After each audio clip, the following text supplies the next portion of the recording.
මාව සබස්ක්‍රයිබ් කරන්න.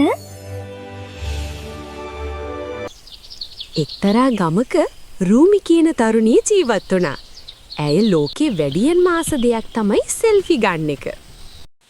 සෙල්ෆි පිස්සුවෙන් ඉන්න රූමි කුකුලා එක්ක සෙල්ෆි එකක් ගන්න පටන් ගත්තා. අද නම් ලෝකේ ලස්සනම සෙල්ෆියක් ගන්නවා.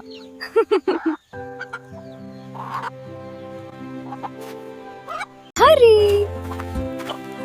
Smile please.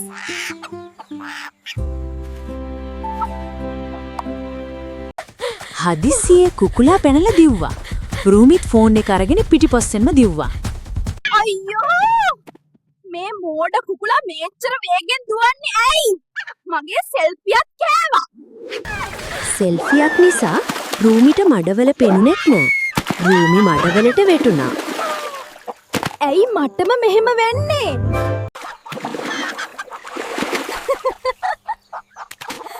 ඕ මේක නම් ලස්සන සෙල්ෆි එකක් වගේ. අද නම් ලස්සන දවසක්.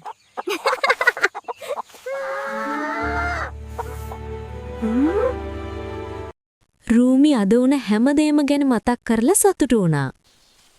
නිතරම සෙල්ෆි පිස්සුවෙන් ඉන්නේ නැතුව සැබෑ ලෝකෙ වෙන දේ ගැනත් බලන්න ඕනි කියලා රූමිට තේරුණා.